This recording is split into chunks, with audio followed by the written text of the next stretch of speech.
옆 사람하고 인사 나눕니다. 강소연 인생을 사십시다. 강소형이라고 하는 것이 작지만 강한 인생, 이런 개념으로 강소형이라고 하는 단어를 사용했습니다. 사람들은 위대한 인물이 되기를 원하고 큰 영향력을 끼치는 삶을 살기를 모두 다가 원합니다. 그래서 열심히 공부도 했고 또 부지런하게 밤낮으로 뛰기도 했습니다. 이 모두 참 좋은 현상이지요. 또 바람직한 모습이고 또 그렇게 살았던 사람들 또 잘 되어지는 경향성도 우리는 보게 됩니다. 그런데 이번 특별 새벽기도에 강소영 인생을 디자인하라라고 했을 때에 저는 좀 다른 길을 함께 나누고 보여주고 싶었습니다. 모든 사람이 높은 사람은 될 수 없고 모든 사람이 위대한 사람은 결코 될 수는 없습니다. 누구나 이순신 장군이 될 수 있겠습니까? 누구나 세종대왕이 될 수 있겠습니까? 누구나 거창한 회장이 될 수 있겠습니까? 그리고 누구나 대통령이 될 수는 없지요. 저도 이동훈 목사님처럼 설교 잘하는 목사님 되었으면, 옥하는 목사님처럼 그렇게 잘하는 목사님 되었으면 좋겠다고 하는 열망은 늘 있지만은 사실은 저는 제 그릇이 있어요. 그렇게는 될 수 없는 제 연약한 모습을 가지고 있습니다. 자, 우리 여기서 중요하게 생각해 보아야 될 것이 있습니다. 그렇다고 한다면 내가 이순신처럼 살아갈 수 없고 세종대왕처럼 살아갈 수 없고 유명한 우리 삼성의 그리고 현대의 회장처럼 살아갈 수 없다고 한다면 우리는 잘못 산 인생인가? 그리고 초라한 인생인가? 어떻게 생각하십니까? 만약에 우리의 자녀들이, 우리의 다음 세대들이 이순신 장군처럼 되어질 수 없고 세종대왕처럼 되어질 수 없다고 한다면 여러분들은 그들의 인생을 채찍질하면서 잘못 살았다고 말씀하시겠습니까? 혹시나 지금 그렇게 자녀를 양육하고 자녀를 위해서 기도한다고 한다면 다시 이번에 강소영 인생을 디자인하라고 하는 이 말씀 앞에 한번 무릎 꿇어보자라고 하는 거죠. 작지만 강한 인생. 저는 우리 교회가 그러했으면 좋겠습니다. 우리 교회는 메가처치는 아닙니다. 아주 대형 교회는 아닙니다.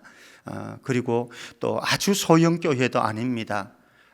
그래서 우리에게 주신 은혜를 가지고 우리에게 주신 자원을 가지고 비록 작지만은, 비록 보잘것없지만은 하나님 앞에 강하게 가치 있고 의미 있는 일에 쓰일 수는 있다. 저는 그런 믿음을 가지고 있고 그 일에 우리 공동체가 한 마음으로 달려갔으면 좋겠다. 그런 교회를 강소형 교회라고 할 수 있겠죠. 자, 이번 특세 주제가 강소형 인생을 디자인하라라고 주제를 붙였습니다. 목사님, 그러면은 우리 이번에는 어린 세대들, 다음 세대들, 젊은 세대들만 의미가 있겠네요. 내 나이 70인데요, 내 나이 80인데요. 아니올시다. 우리 주변에 보면요, 어떤 사람들은 많은 자원을 가지고 있는데 쓰지 못하는 사람이 있어요. 정말 작은 인생으로 살아가는 사람이 있어요. 그런데 어떤 사람들은 가진 것은 별로 없는데 참 남들이 부러워할 정도로 인생을 아름답게 가치 있게 사는 사람들도 있어요. 우리 주변에는요, 젊지만은 어리지만은 의미 없는, 쓰레기 같은 인생을 사는 사람들도 수없이 많지만 우리들 주변에서는요, 연세가 들었는데 저 연세대 김형석 철학 교수, 어떤 분은 그분을 공박하는 사람이 있는데 제가 그 글을 보고서 굉장히 그 사람을 욕했습니다. 사실 참 훌륭한 분이거든요. 김형석 교수님 같은 분은요. 그런데 100세가 넘었어요. 100세가 넘었는데 아름다운 인생 살거든요. 그래서 이번에 특세에는 우리 모두가 강소영 인생을 디자인했으면 좋겠고요. 그리고 또 우리 다음 세대들, 여러분들의 자녀들과 손자, 손녀들을 위해서 기도할 때에 우리 기도의 차원을 한 번 더 궤도 수정을 한번 해서 우리 자녀들, 손자, 손녀들이 강소영 인생을 살아갈 수 있도록 하나님 해 주십시오. 그런 인생을 디자인하게 해 주십시오. 그렇게 기도할 수 있었으면 좋겠다. 자, 오늘 말씀으로 한번 가 보십시다. 마리에 탄생할 한 왕에 대한 소개가 2절 말씀에 나오고 있습니다. 2절 말씀, 오늘 전체는 2절 말씀의 내용을 가지고만 좀 풀어갑니다. 사실 주변에 있는 단락의 말씀은 오늘 좀 생략해야 될 것 같습니다. 2절 말씀으로만 한번 접근해 보십시다. 제가 한번 읽어보겠습니다. 베들레헴 에브라다야, 너는 유다 족속 중에 작을지라도, 여기에 포인트가 있습니다. 작을지라도 이스라엘을 다스릴 자가 내게서 내게로 나올 것이라. 작지만 이스라엘을 다스릴 자를 탄생시키는 장소 베들레헴 에브라다. 그의 근본은 상고의 영원에 있느니라. 이스라엘을 다스릴 자는 이런 분이시다. 이렇게 말씀을 합니다. 이거를 가지고 오늘 전체를 풀어보려고 합니다. 4장 6절에서 5장 1절에 앞에 있는 내용들을 보게 되어지면요, 이스라엘 백성, 하나님의 선택된 이스라엘 백성이 바벨론 포로로 끌려갈 것을 예언합니다. 그리고 그곳에서 얼마나 그들이 신음하고 고통당할 것에 대해서 말씀을 하고 있습니다. 그런데 하나님은 바사 왕, 페르시아 왕 고레스를 통해 가지고 선민 이스라엘 백성들을 바벨론에서 포로에서 귀환시킬 것을 말씀하시고, 그리고 이스라엘 나라를, 민족을 다시 회복시킬 것을 약속하는 내용이 오늘의 말씀 문단에 있는 내용입니다. 나 오늘 저는 말씀을 축약시키겠다라고 말씀드렸습니다. 그런데 오늘 본문은 특별히 한 걸음 더 나갑니다. 이스라엘의 회복뿐만 아니라, 이스라엘 왕국의 회복뿐만 아니라 더 중요한 것이 있는데, 메시아 왕국을 도래시킬 것이다 라고 하는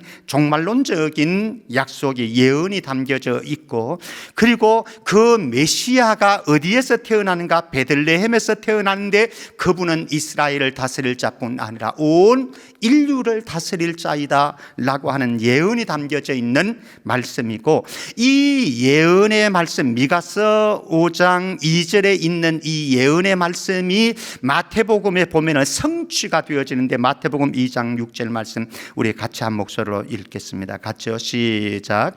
또 유대 땅 베들레헴아, 너는 유대 고을 중에서 가장 작지 아니하도다.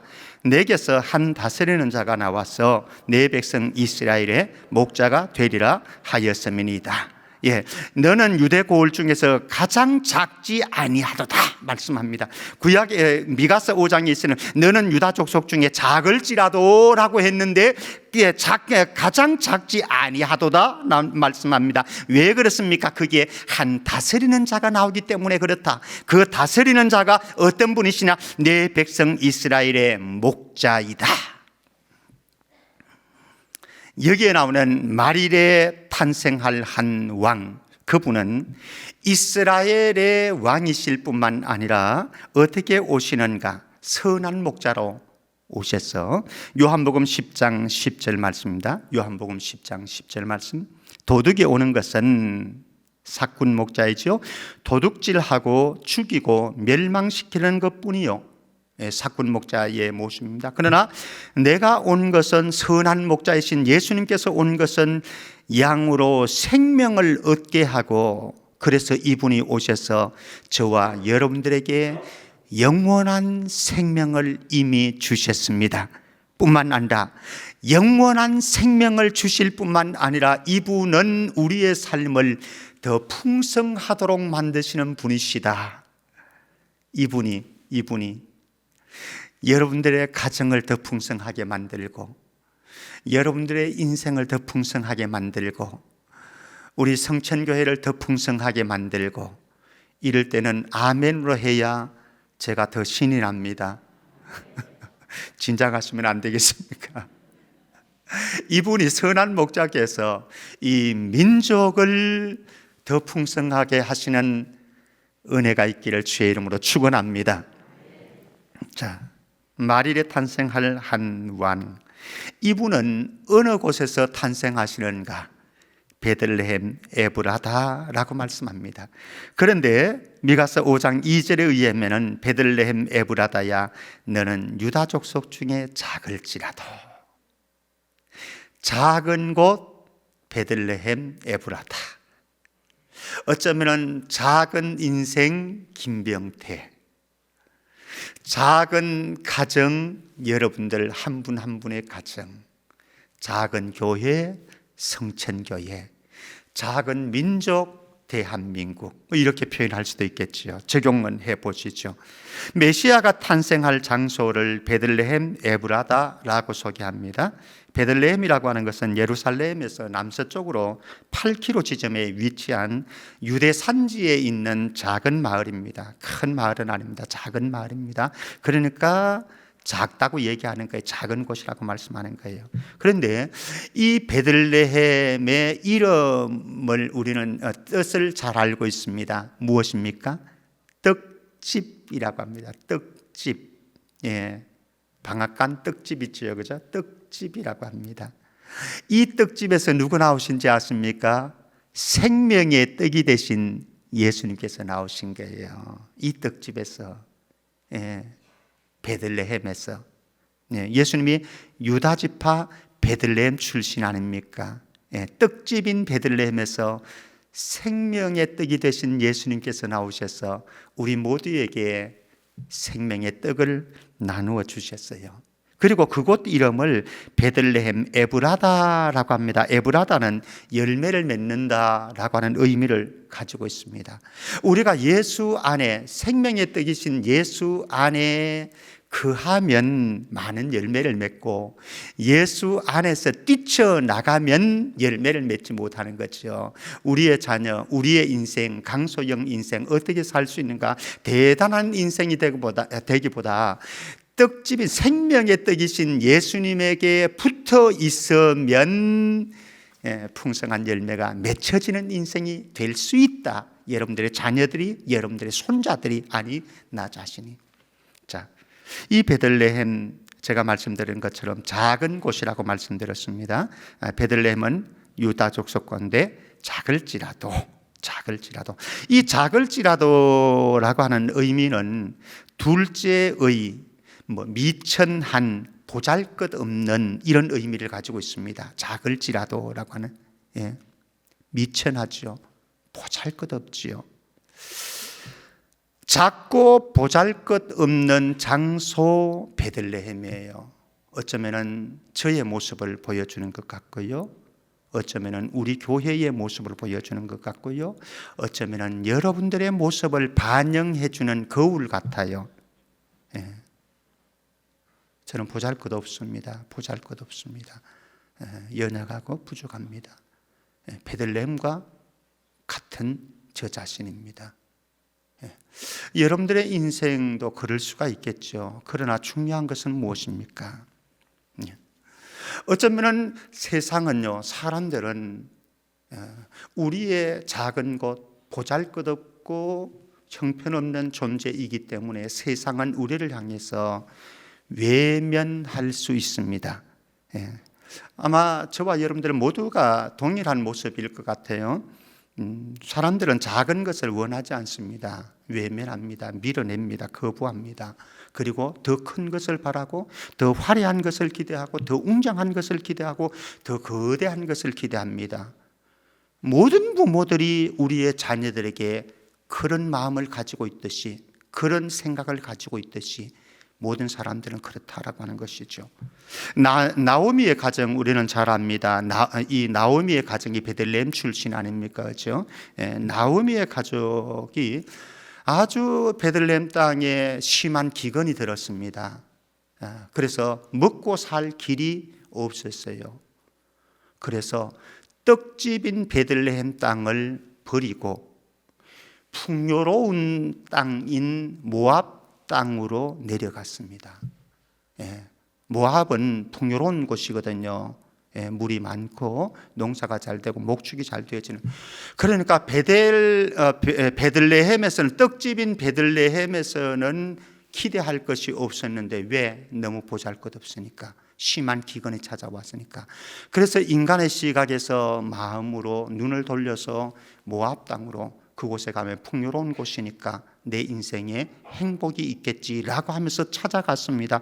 그러나 우리가 알듯이 사실은 모압 땅이 그들의 평안과 행복을 주장해 주지는 못했습니다. 룻기 1장 1절 말씀 보면은, 사사들이 치료하던 때에 그 땅에 흉년이 드니라. 유다 베들레헴에 한 사람이 그의 아내와 두 아들을 데리고 모압 지방에 가서 거류하였는데 라고 말씀합니다. 모압에 가면 다 해결될 줄 알았습니다. 그러나 모압 땅이 그들의 평안을 만들어주는 것도 아니었고 그들의 행복을 만들어주는 것도 아니었습니다. 사람들은 모두 다가 베들레헴, 작은 것은 버립니다. 그리고 더 큰 것을 향해서, 더 강한 것을 향해서, 화려한 것을 향해서 찾아갑니다마는, 그러나 그곳에 갔다고 다 행복하냐? 이 오해는 하지 마시고, 또 이렇게 말하면 또 이상하게 또 왜곡되게 만들어 가시는 분들도 있는데, 저는 맘모스 교회를 꿈꾸지는 않습니다. 아주 대형 교회를 꿈꾸지는 않아요.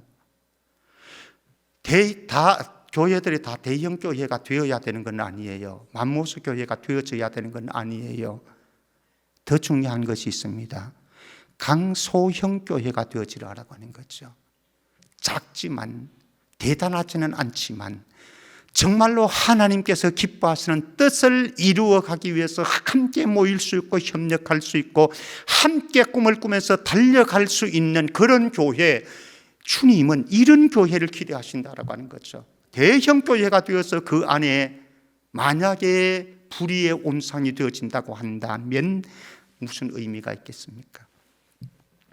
사람들의 관점과는 다릅니다. 어쨌든 베들레헴은 작은 것이기 때문에 외면당했습니다. 그러나 여기에 아름다운 변화가 숨겨져 있는 곳, 이게 베들레헴이었습니다. 비록 보잘것없고 작은 곳이지만은, 그러나 이 베들레헴에는 아름다운 변화가 기다리고 있었습니다. 사실 베들레헴은요, 야곱이 그렇게 사랑했던 라헬이 베냐민을 출산하다가 죽은 장소이기도 합니다. 사실은 아픔의 장소이기죠.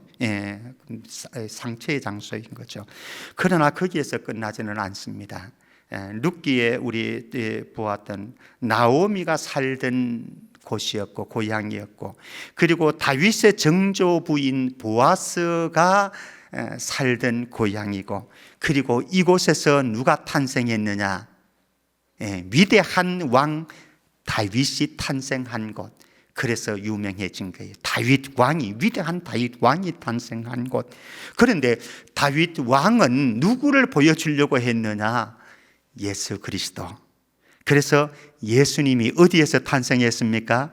베들레헴 작은 마구간 여물통에서 예수님 탄생하셨죠. 이곳에서.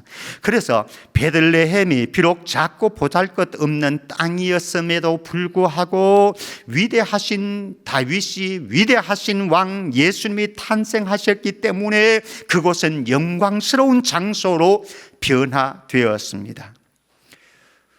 우리의 가치 매김은, 성도의 가치 매김은, 그리스도인들의 가치 매김은 어디에 있느냐?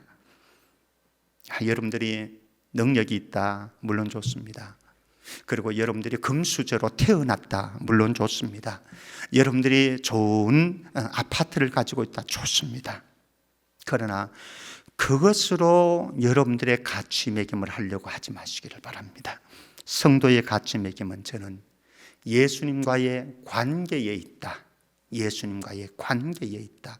그러니까 여러분들의 가치는요, 다른 데서 찾으려고 하지 말고 내가 예수님과 어떤 관계를 맺고 있는가에서 찾으라는 말씀입니다.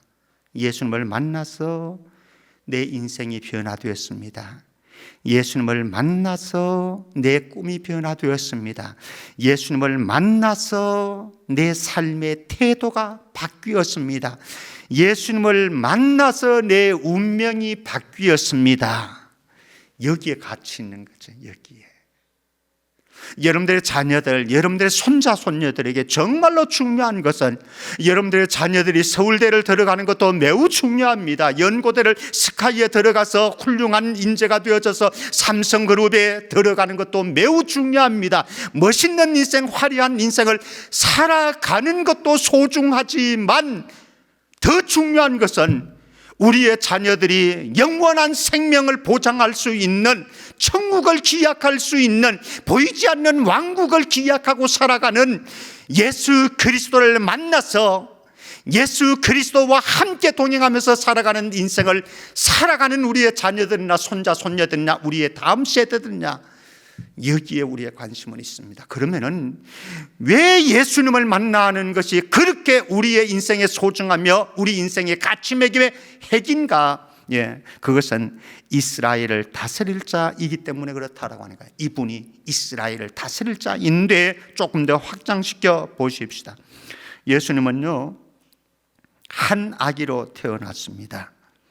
한 아기로 태어났습니다. 보잘것없는 한 아기로 태어났습니다. 그러나 이분은 이스라엘을 구원하실 뿐만 아니라 온 인류의 구원자, 메시아가 되셨습니다. 이분이기에 우리 성경 이사야서 9장 6절 말씀 보십시다. 이사야서 9장 6절 말씀 우리 같이 한번 읽어볼까요? 시작. 이는 한 아기가 우리에게 낳고 한 아들을 우리에게 주신 바 되었는데 그의 어깨에는 정사를 메었고 그의 이름은 기묘자라 모사라 전능하신 하나님이라 영존하시는 아버지라 평강의 왕이라 할 것입니다. 오늘 이 말씀은 너무 심오해서 사실은 한마디로 표현할 수 없습니다. 다음에 제가 이 말씀 한 구절 가지고 또 풀어헤치겠습니다. 여기서 중요한 것은 한 아기가 우리에게 낳는데 그 한 아기가 어떤 분이신가? 평강의 왕이시다. 여러분들의 가정에 평강을 주실 수 있는 분, 평화가 없는, 평강이 사라진 이 시대 속에 우리의 마음과 영혼에 참 평안을 주실 수 있는 유일한 그분, 혹시 여러분들 돈에서 평안을 찾으려고 하십니까? 혹시 여러분들의 자녀들의 입시 성공해서 평안을 찾으려고 하십니까? 물론 그것도 평안입니다. 그러나 아주 찰나적인 평안, 그러나 예수님 내 인생에 들어오면 영원한 평화가 임하는 줄 믿습니다. 그리고 그 예수님은 우리에게 저 영원한 평화의 나라를 선물로 예비해 두셨습니다. 그래서 좀 참으십시오. 이 땅에 있는 동안요, 코로나가 지나가도요 평안이 없어요. 불편해요. 코로나가 지나가도. 그러나 코로나 시대를 살던, 코로나가 지나간 시대를 살던 우리에게 소중한 것은 있어요. 무엇입니까? 저 영원한 평화의 나라가 예비되어 있다. 누구를 통해서? 이스라엘을 다스릴 자 예수 그리스도를 통해서. 더 중요한 사실이 있습니다. 계시록 3장 7절 말씀입니다. 이 예수님 어떤 분이시냐? 계시록 3장 7절 같이요. 시작. 빌라델비아 교회의 사자에게 편지하라. 거룩하고 진실하사 다윗의 열쇠를 가지시니 곧 열면 닫을 사람이 없고 닫으면 열 사람이 없는 그가 이르시되, 다윗 왕국의 열쇠를 쥔 사람에 대한 소개입니다만 사실 이것은 메시아에 대한, 예수 그리스도 메시아에 대한 이야기입니다. 그런데 다윗의 열쇠를 가지신 예수 그리스도, 그분은 어떤 분이시냐? 곧 열면 닫을 사람이 없고 닫으면 열 사람이 없는 분이시다. 사랑하는 성도 여러분, 여러분들의 가정을 열고 닫는 분이 누구라고 생각하십니까? 나라고 생각하십니까? 부자 찬스라고 생각하십니까? 물론 그것도 영향이 없는 것 아니에요. 그러나 성경적으로 믿음의 세계 속에, 전망 속에서 바라볼 때는 여러분들의 인생을 열 수 있는 분, 닫을 수 있는 분, 여러분들의 자녀들과 손자, 손녀들의, 여러분들의 가정의, 사업의, 직장의, 인생의 문을 열고 닫을 수 있는 분이 누구신가? 바로 예수 그리스도이십니다. 이것을 우리는 신앙으로 고백해야 돼요. 한 구절 더 보십시다. 또 다윗의 열쇠를 가지실 분 아니라 사망과 음부의 열쇠를 가지신 분이신데 계시록 1장 18절입니다. 계시록 1장 18절 같이요. 시작. 곧 살아있는 자라 내가 전에 죽었었노라. 볼지어다 이제 세세토록 살아있어 사망과 음부의 열쇠를 가졌노니. 이분이 누구신가? 베들레헴에서 한 아기로 탄생하신 그분이 누구이신가? 사망과 음부의 열쇠를 가지신 분이시다. 사랑하는 성도 여러분, 예수님만이 여러분들의 삶을, 여러분들의 죽음의 열쇠를 가지신 분이신 줄 믿습니다. 예수님만이 우리가 천국 갈 수 있고 지옥의 열쇠를 가지신 분이십니다. 그러니까 예수 아니고는 천국 갈 수 없고, 여러분들이 아무리 고상하고 아무리 완벽하고 아무리 멋있게 화려하게 살았다고 할지라도 예수 생명 가지지 않으면, 예수 이름 가지지 않으면은 말짱 헛탕입니다. 지옥행입니다. 그러나 예수 그분을, 사망과 음부의 열쇠를 가지신 예수님을 소유하게 되어지면은 죽어도 영원한 천국에 들어갈 줄로 믿습니다. 그분이 준비하셨어요. 마지막 네 번째로 한 가지만 더 보십시다. 베들레헴에 탄생하신 한 아기는 어떤 분이시냐? 요한계시록 22장 13절입니다. 같이요. 시작. 나는 알파와 오메가요, 처음과 마지막이에요, 시작과 마침이라. 예수님은 어떤 분이시냐? 시작과 마침이다. 여러분들의 인생의 시작이 예수님이 되시기를 주의 이름으로 축복합니다. 여러분들이 되지 말고요, 내가 하려고 하는 인생이 아니라 여러분들의 자녀들과 손자 손녀들이 내가 계획하고 내가 설계한 인생을 살아가려고 하는 것이 아니라 예수님과 함께 꿈을 꾸고 시작할 수 있도록 하고, 그리고 이렇게 시작되어진 우리의 모든 인생의 마침표는 피리어드는 누가 찍느냐? 예수 그리스도이십니다. 우리 연세 드신 어르신들, 죽고 사는 문제도 주님 앞에 다 맡겨두십시오. 어떤 분들은 목사님 저 빨리 죽어야 되는데 왜 이렇게, 그것도 맡겨두십시오.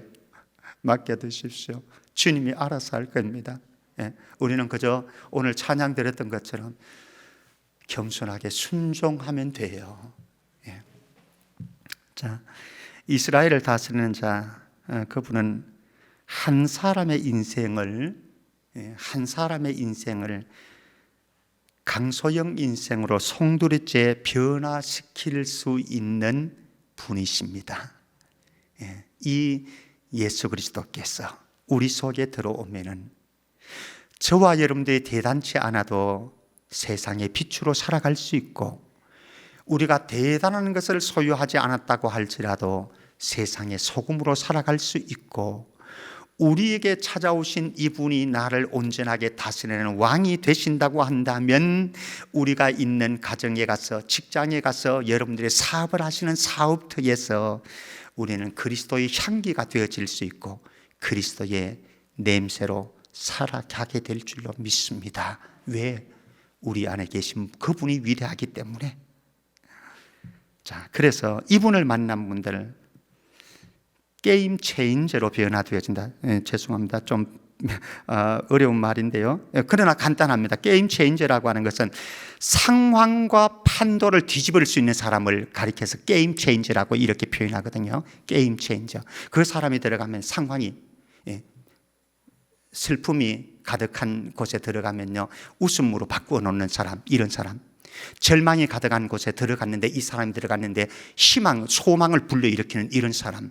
싸움과 분쟁이 있는 곳에 들어갔는데 이 사람이 들어가서 평화의 무드가 만들어질 수 있는 이런 사람, 게임 체인저인 거죠. 그런데 이 예수 그리스도를 만나게 되어지면 만난 사람들마다 게임 체인저가 되어지더라라고 하는 거예요. 그 증거를 하나 보여주겠습니다. 갈릴리 땅이라고 하는 곳입니다. 그 땅을 한번 찾아가 보실까요? 이사야서 9장 10절 11절 말씀입니다. 이사야서 9장 10절 10절 11절 우리 같이 한번 읽겠습니다. 시작. 전에 고통받던 자들에게는 흑암이 없으리로다.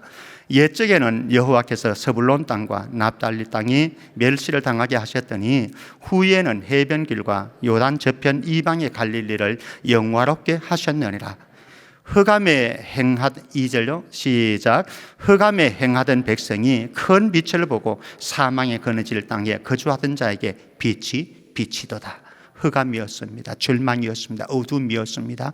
불이었습니다. 희망이 없는 곳입니다만, 그러나 빛이신 참 빛이신 예수님께서 비추어 주실 때에 그 땅에 변화가 일어났습니다. 갈릴리 땅, 구약으로 본다면은 이 스불론 땅과 납달리 땅, 갈릴리, 신학의 지명으로는 갈릴리 땅이거든요. 갈릴리 땅은 이방인 취급을 받았습니다. 멸시 천대를 받았습니다. 갈릴리 지방의 사람들은 그랬습니다. 그러나 예수님께서 찾아오셨고, 예수님께서 그곳에서 성장하셨고, 예수님께서 그곳에서 하나님 나라를 선포하는 주 무대로 삼았습니다. 그래서 갈릴리 지방은 아름답게 영광스럽게 변화가 되었습니다. 어쩌면 저와 여러분들이 갈릴리와 같은 곳 아니겠습니까? 작은 곳, 보잘것없는 것, 형편없는 우리의 삶의 여정길이었습니다.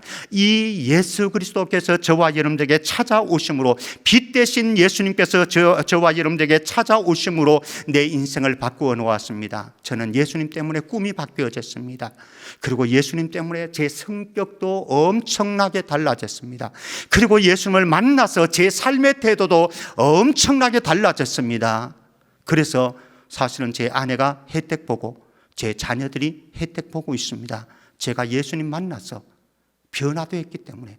사랑하는 성도 여러분, 우리 모두 큰 빛이신 생명의 떡이신 예수님 만나서 저와 여러분들이 먼저 게임 체인저로 변화될 수 있기를 바랍니다.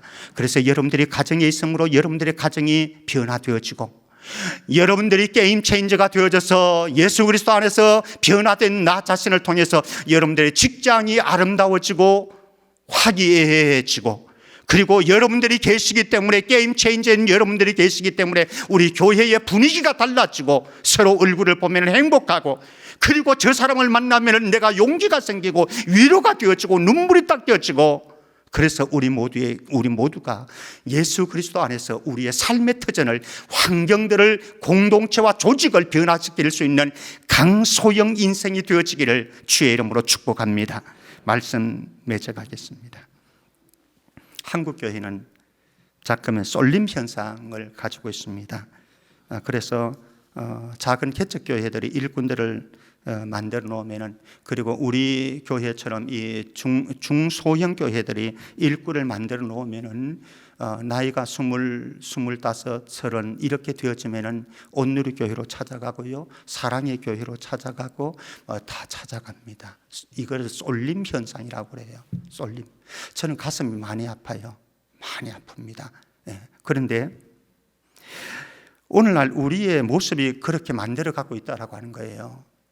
많은 목회자들이 그 교회 숫자를 가지고 어깨 으쓱하게 합니다. 저는 그래 본 적은 한 번도 없어요. 죄송합니다만은 숫자 가지고 으쓱해 본 적 한 번도 없습니다. 자랑해 본 적도 없고요. 그런데 많은 목회자들이 그것 갈망하고 있고요. 교회의 재정이 얼마이다, 내 사례를 얼마 받는다, 이것을 평가 기준으로 삼으려고 하는데, 우리 목회자들이 잘못 교회를 만든 것이고, 그리고 교회 구성원들도 우리 교회가 어느 정도 사이즈가 되어진다, 교회가 이런 시스템을 가지고 있다, 그래서 온누리 교회를, 사랑의 교회를, 소망 교회를 찾아갑니다. 그런데 그 사람들이 놓치고 있는 것 있지요. 화려한 멋진 인생은 아니어도, 강한 인생은 아니어도, 높은 자리에 가지는 못해도, 큰 힘을 가지지 못해도, 능력 있는 삶을 살지는 못해도 더 중요한 것이 있는데, 바르고 정직하고 깨끗하고 주님이 기뻐하는 인생을 살려고 몸부림치는 인생이라고 한다면, 그것이 강소형 인생이고 강소형 교회이고, 그것을 누가 만들어 가야 되느냐? 우리 모두가 만들어 가야 되는 것이죠. 그런데 좋은 교회를 찾아서 간다, 예, 어쩔 수 없는 현상이긴 합니다. 쏠림 현상이니까. 그러나 한국 교회의 비전은 없습니다. 정말로 어렵고 힘든 교회이지만 개척교회에서 눈물을 흘리고 무릎을 꿇고, 우리같이 보잘것없는 교회이지만 이곳에서 희망을 가지고 이곳에서 함께 눈물을 뿌리면서 교회를 세우려고 하는 강소영 성도가 있을 때에 교회는 희망이 있는 것 아니겠습니까? 말씀을 맺어야 할 것 같습니다. 이번에 그러면은 어떻게 우리가 세상적인 관점에서 강소영 인생을 디자인하지 않고 믿음의 관점에서 우리의 인생을 강소영 인생으로 디자인해 볼 것인가 풀어드리겠습니다. 이번 한 주간 풀어드리겠습니다. 함께 나와서 우리 잘못된 가치관과 자녀 교육관 또 기도의 패턴 수정하고 이번 기회를 통해서 내가 강소영 인생으로 남은 인생 디자인하고, 그리고 우리의 자녀들과 손자 손녀들 인생도 강소영 인생으로 새 출발하는 전환점 되기를 주의 이름으로 축복합니다. 하나님 아버지, 은혜 감사합니다.